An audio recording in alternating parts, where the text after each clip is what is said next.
Hello, everybody. Hello.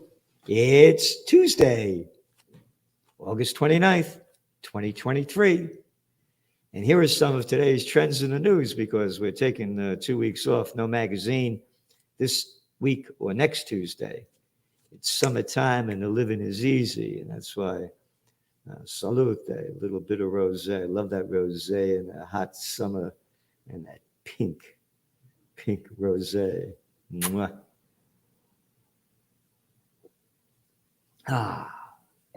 So I surround myself with beauty because I got to write about and read about all the ugly crap going on in the world.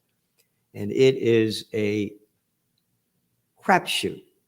And the crapsters are shooting the crap. So let's start with the markets. They were up today. They were up yesterday. And the news is higher rates loom over market. But not necessarily. So it's a guessing game. About 51%, 54% say they're going to raise them. And they don't know what they're going to do. So they're waiting for this Friday, the employment numbers come out. If the employment numbers are strong, hey, they don't want the plantation workers of Slavelandia to make any money. So, and the wages go up, they'll raise inflation.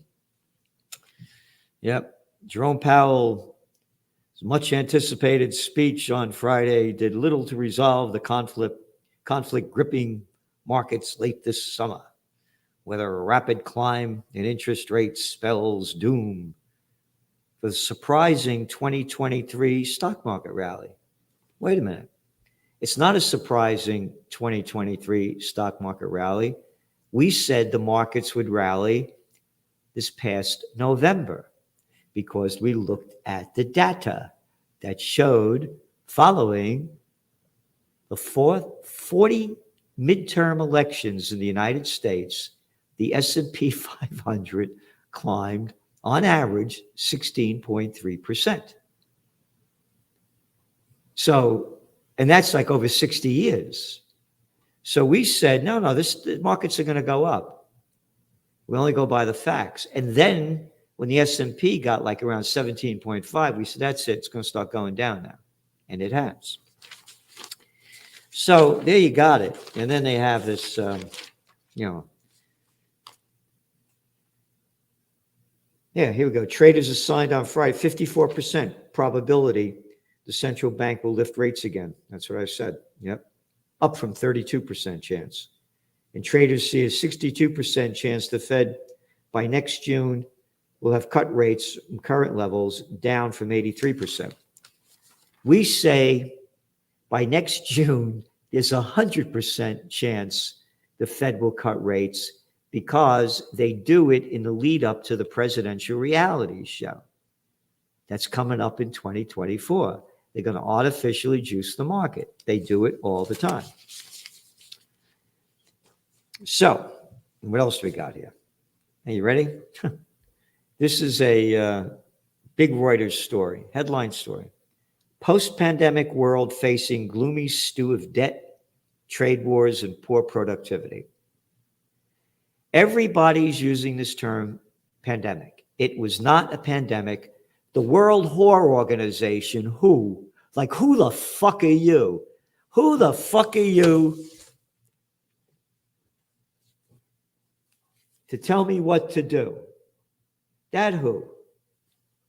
Bunch of scumbags, arrogant fucking bureaucrats, little pieces of shit, little pieces of arrogant shit that made up this fucking crap. Oh, watch your language. Fuck you. They destroy the fucking world. Because little fucking cowards with no balls, and I can't say the other word that's all dried up, didn't go out and fight this crap. On March 11th, 2020, when there were 4,219 deaths out of 114 countries, they called it a pandemic. Total fucking lie.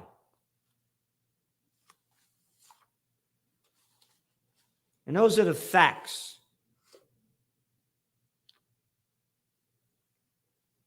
And now they're doing a new one. They're scaring the hell out of us already, once again. One article after another coming out about, you ready?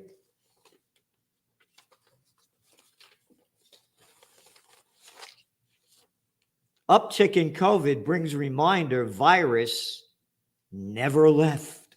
Whoa! This is from the toilet paper record today. Yep. A late summer wave of coronavirus infections has touched schools, workplaces, and local governments.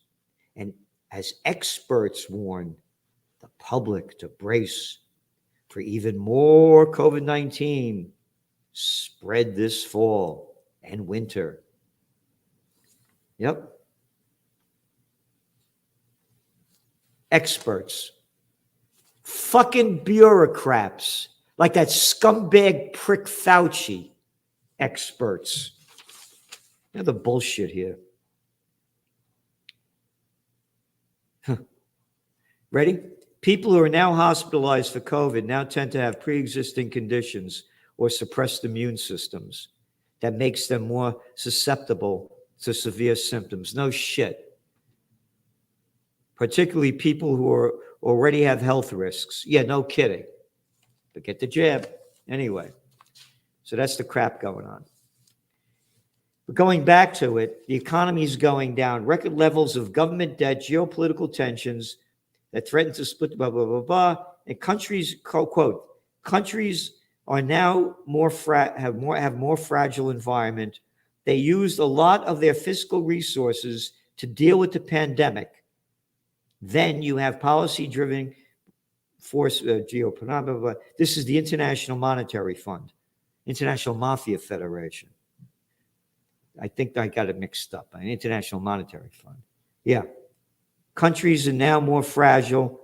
They've used a lot of their physical resources to deal with the pandemic. They fought the COVID war with fucking bullshit. With bullshit. Remember, stand 6 feet apart. Remember, you used to draw the fucking circles when you went into a building? Like the fucking, it goes 6 feet exactly your breadth. Remember the line, the arrows they had? You could go up this aisle that way, this aisle that way. Because the COVID doesn't go around like that. Yep. They made up this shit. They dumped trillions of dollars of fake money into the system. And the debt levels are unbearable. Gold prices are up today. Again, gold is not going to go up until interest rates come down in the United States. Simple as that.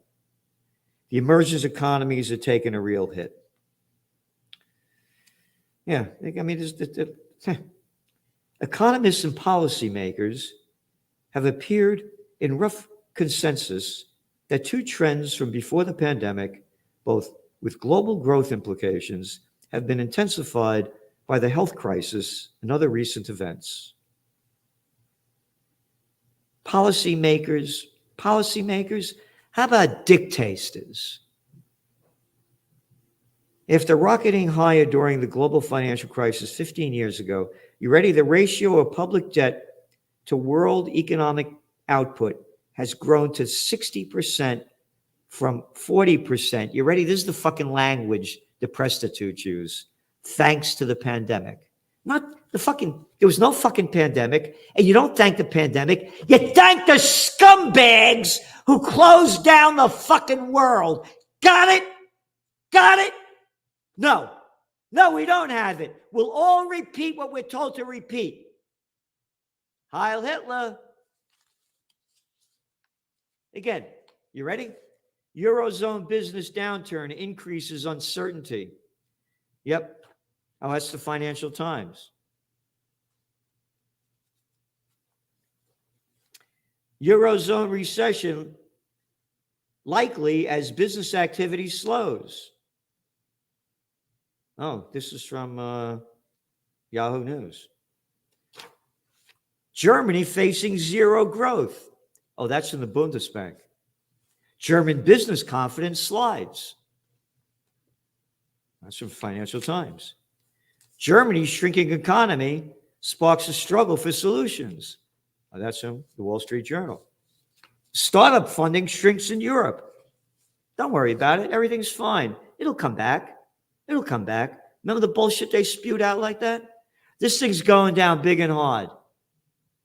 So if they start lowering rates over in Europe, they start lowering rates over in the United States, your inflation is going to go back up, and gold prices are going to go up. And oil prices, $85 a barrel. The people are feeling it in their pocket already. And then your treasuries are going up, right? So the stock market's going to go down because there's no risk in playing money market funds and treasuries that it's really, you're not going to lose. So if you're going to get over 5% for your money, why are you going to gamble in the markets? So we're going to see the markets go down in September. That's our forecast. And they may crash by October. Very, very possible. U.S. mortgage applications for home purchases fell to their lowest mark in 28 years.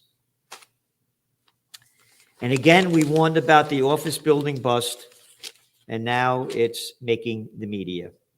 The mystery of the missing Philadelphia office workers. Yeah. Again, we're going to go over this and over this because we're the first ones to call it, and now they're talking about it. New York occupancy has consistently been more than 25% this year. That's it? 25%? That's nothing. Nothing. And all the businesses that depend on commuters, they're fucked. And not the way I like to be fucked. And Castle Systems, back to work barometer. Philadelphia office occupancy rate, 40%. Again, one article after another. Yep. Striking lease sizes are another blow to office owners during one of the industry's worst slumps since World War II. So this is going to really hurt cities because they're going to get a lot less taxes. But don't worry, they'll raise the fucking taxes on the workers of slave land. They'll do anything we can. Again, you look at the numbers. Nearly 30% of U.S. workers in remote capable jobs work exclusively at home, according to Gallup. A share that hasn't wavered much in the past year. This thing's going to go down big because they're not going to be able to pay their loans on the office buildings, and it's going to bring down the banks. They don't talk about that. Here, this is an article from The Week. Yeah, they spelt it wrong. They spelt it W-E-E-K. It's W-E-A-K. And the whole fucking article, this whole long thing, not one mention. They're talking about the Bay Area, Silicon Valley, about the lockdowns. Not one. Again, as I had forecast, this would happen in March in your Trends Journal of 2020, and the crime, people got gangs going in, whole groups of people stealing shit, people drugged out all over. This did not happen before the COVID war. It did not happen. As I said, when people lose everything and have nothing left to lose, they lose it. This is at a fortune. A real estate billionaire said Fridays are dead forever for office workers and remote. Yeah, yep. People don't go back to work. And as we mentioned, and we mention it again, landlords have $1.2 trillion of debt. So you're going to see rising default rates. And office values have tumbled 31%. 31% since the COVID war. And they were so fucking stupid, they're down 31% since 2022. So all these brilliant investors were still buying fucking buildings. Owners forego home insurance. Homeowners are increasingly foregoing home insurance, gambling that the likelihood of a disaster isn't likely enough to justify the cost of a policy for a $250,000 dwelling. when your average price now is $410,000, median is nearly $1,500 annually. So when you got a bigger house, it's a lot more. People can't afford it. Again, only plantation workers of slave land here. And a lot of people keep asking us about AI. Your Trends Journal, when it was an 8-page newsletter back in 1999, and now it's over 160 pages. It used to be a quarterly, and now it's over 160 pages a weekly with no ads. And you subscribe by going to trendsjournal.com, trendsjournal.com. I was the first to call the dot-com bust. So people are asking us about AI. Dot-com this. Dot-com overload will short-circuit many high expectations for huge profits in internet commerce, entertainment, and a wide array of dot-com services. Following the holiday season, again, this is October 1999, many of today's high-flying internet stocks, the hottest IPOs and newly emerging IPO wannabes will have begun deep descent from their overvalued heights. Right here. So, what's going on with AI? Send $29.95. Subscribe to the Trends Journal, $2.86 a week. But I'll tell you where he is going. I need a drink.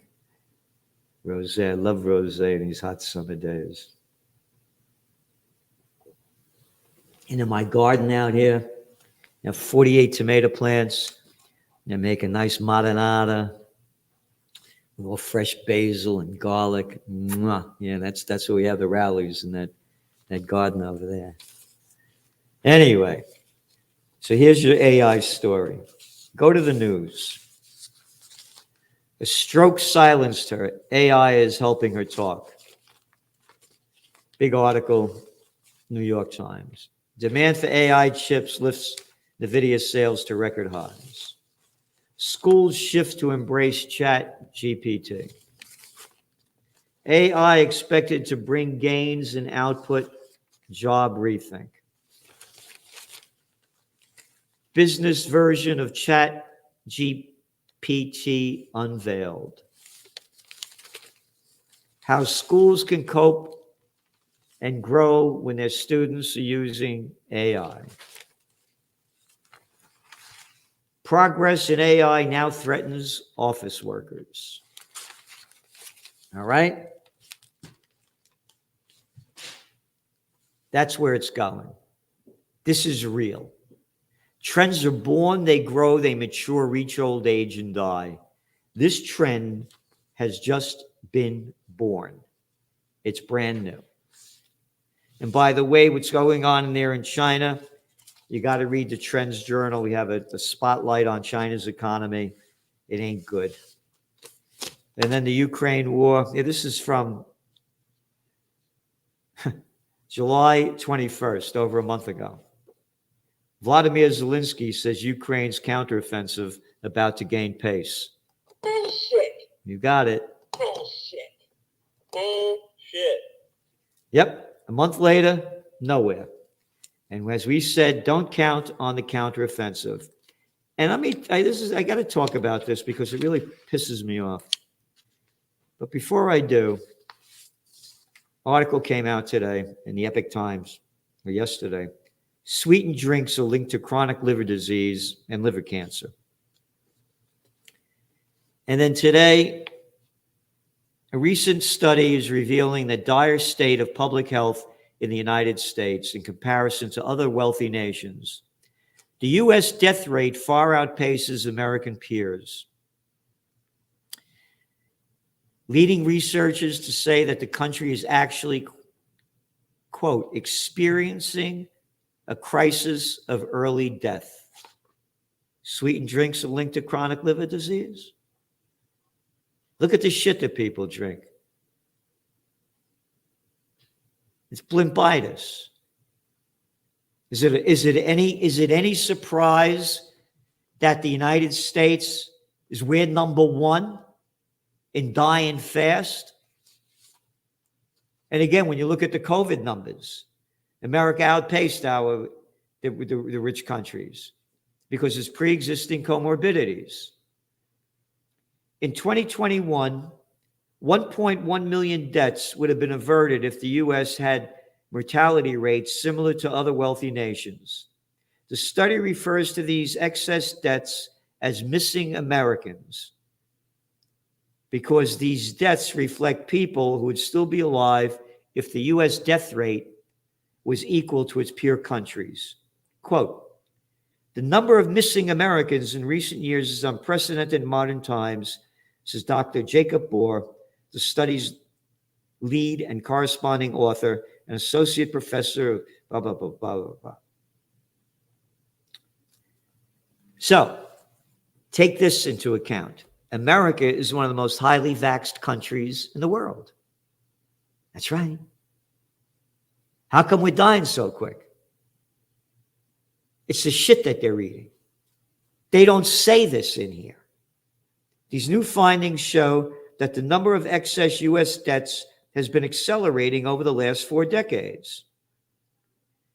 The U.S. had lower mortality rates than its peers during World War II and its aftermath. During the 1960s and 70s, the U.S. had similar mortality rates to other wealthy nations, but the number of missing Americans began to increase year by year starting in the 1980s. All right?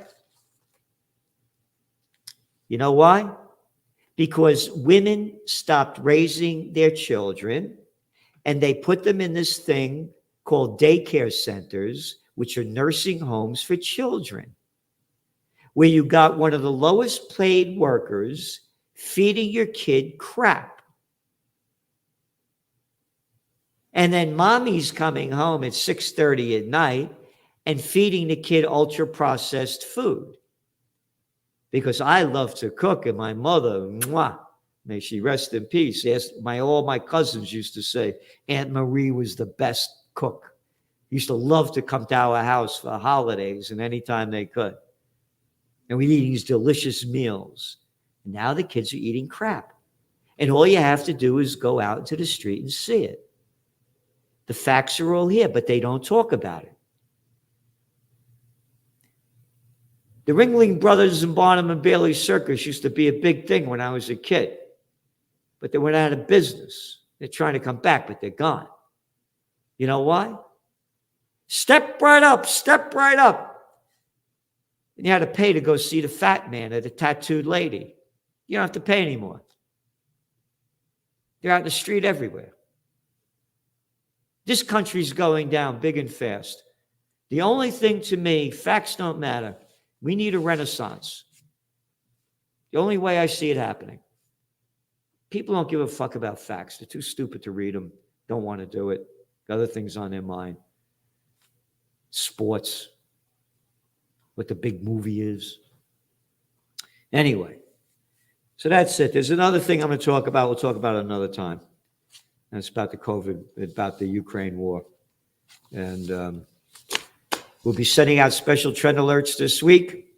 A great one from Gregory Mannarino saying exactly what we're talking about with the banks, when they're going to bust, how they're going to bust, and by Scott Ritter and others. So thanks for tuning in. And tomorrow, don't forget, Salenti and the Judge Andrew Napolitano. Yep. Oh, and go to Jimmy Dore, jimmydore.com, and watch the interview that I did with, and Napolitano did with Craig Pastaladic Giardulo. It's a great one. The three of us, 3 Italians. So thanks for tuning in, and we'll see you tomorrow. The Trends Journal, the best investment you could make, because it's the best investment into your mind, and it can change how you look at the world. His work is actually a gold mine. Anybody interested in politics, political trends, economic trends, social trends, cultural trends, you have to follow him, Gerald Salenti. The Trends Journal is one of the greatest sources of information, and it really is. You're predicting these things well ahead of time. I would encourage everyone to go grab the latest copy. Been a Trends Journal subscriber for 20 years. I just have to commend you. What you guys have put together in your latest Trends Journal, there's nothing like this out there. Sir, everything that you predicted about the economy, you were absolutely right. So I have followed you all this time. So please take a look at the Trends Journal. You correctly forecast that the Fed would hike rates quite aggressively, correctly said that initially gold and silver would drop as the Fed starts to raise rate to 1.5% and above. When we spoke last, Bitcoin was around 49,000. You said you expect to drop, and if it drops below 30, 35, then it could really drop. Trends Journal, which I would encourage people to go and check out. It's actually a 200-page document, pure data-driven analysis. Gerald Celente, the top trends forecaster in the world. Gerald, you had an interesting call back in September of last year. You said gold had bottomed, which is exactly what happened. And here we are, and we're above $1,900. Subscribe to the Trends Journal. Read history before it happened at trendsjournal.com.